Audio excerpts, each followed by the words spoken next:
Hi, everybody. It's time for civics with Brickett. So, I want everyone to get your guided notes out and ready. If you don't have them, go to Google Classroom and either copy them or print them and have something to write with.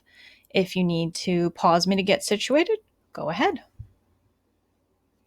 So, today we're going to talk about ideals, values, and principles of American democracy. So by the end of this video, you should be able to explain what the ideals and values of American democracy are and what the principles of American democracy are. So first, let's start out with what is an ideal? An ideal is a perfect idea.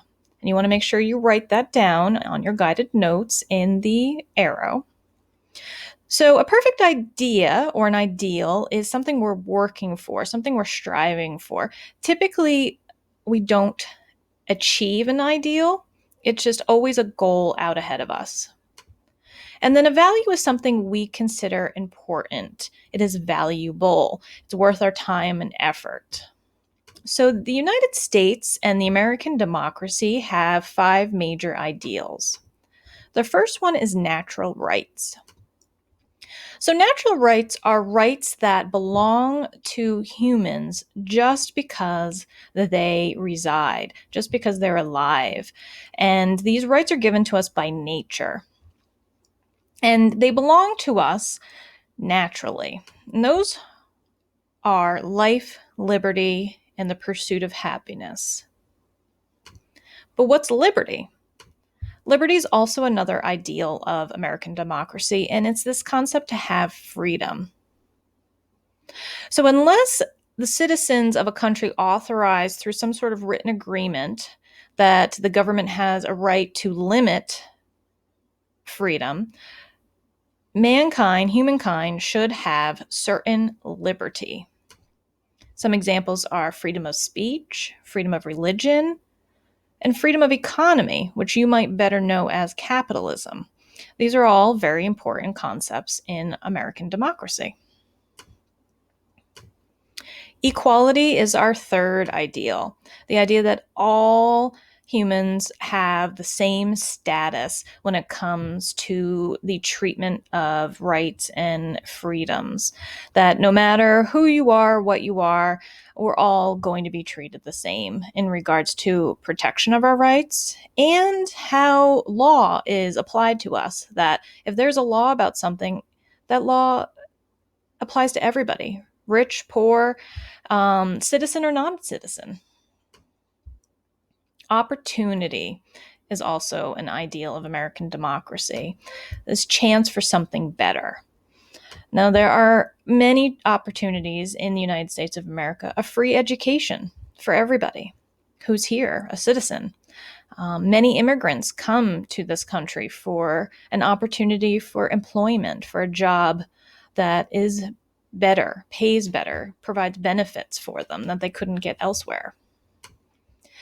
And then another ideal is democracy, this idea that our government is powered by the people, that the people are the reason why the government has power.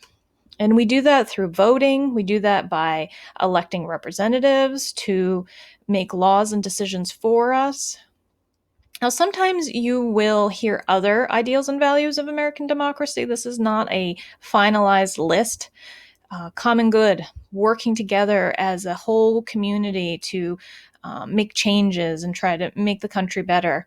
Diversity, the melting pot or the salad bowl of the United States and celebrating our diversity.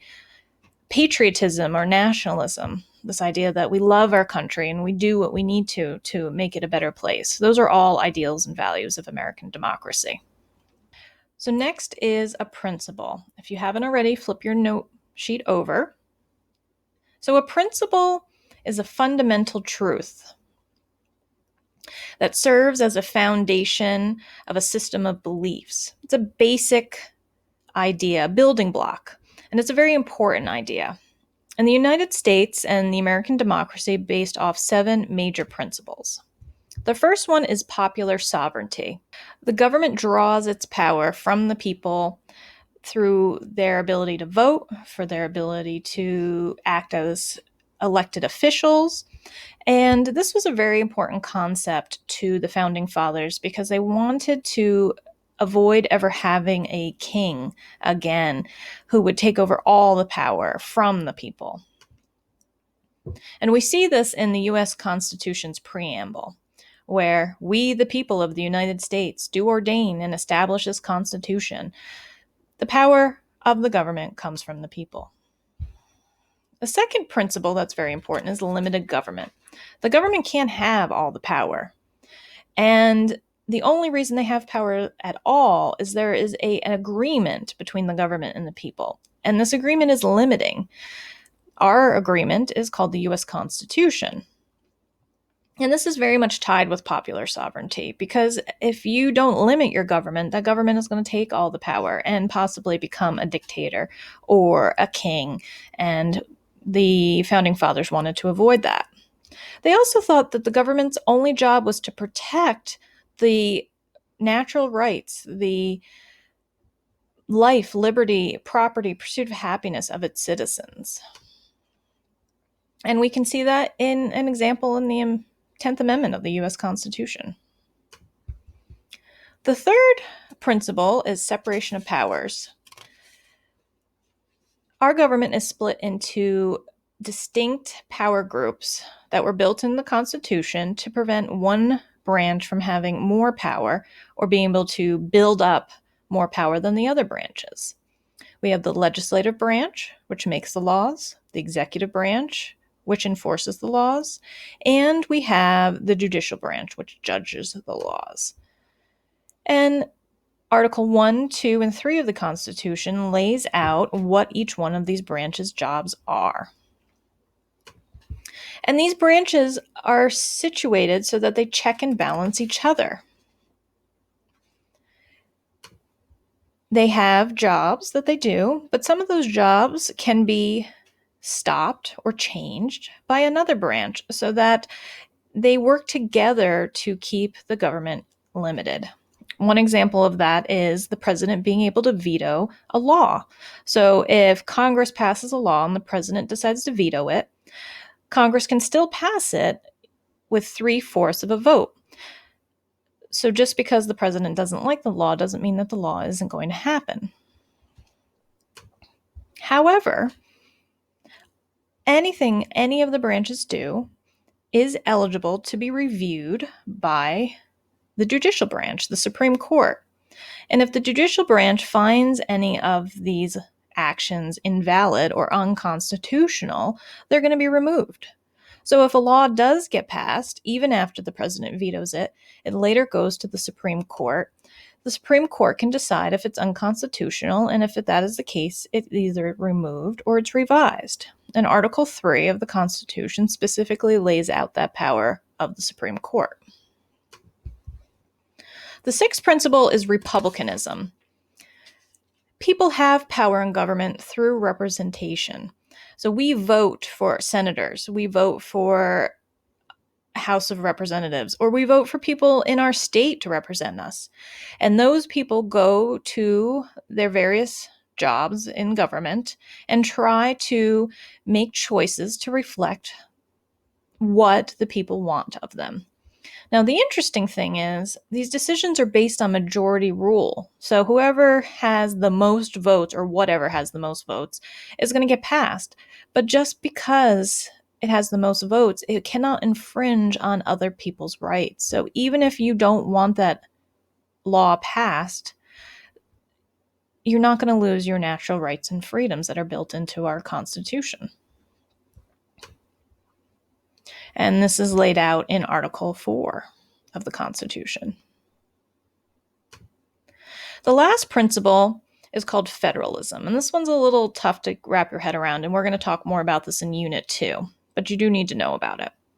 So federalism is when smaller bodies, in this case states like New Jersey or Maine, are bound together by an agreement with a government that makes them into a larger unity. So in the beginning, the 13 colonies were all sort of like little countries.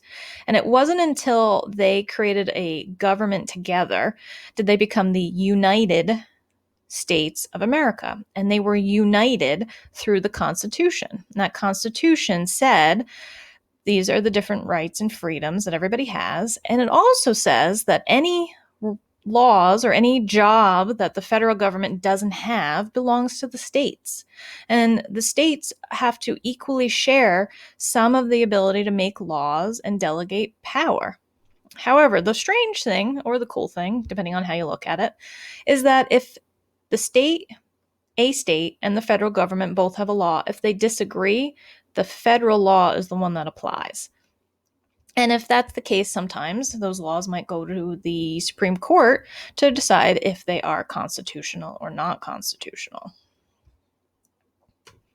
So now that you know about the ideals, values, and principles of American democracy, which one do you think is most important and why? I want you to take a minute to write your answer at the bottom of your guided note sheet, and we will talk more about that in class.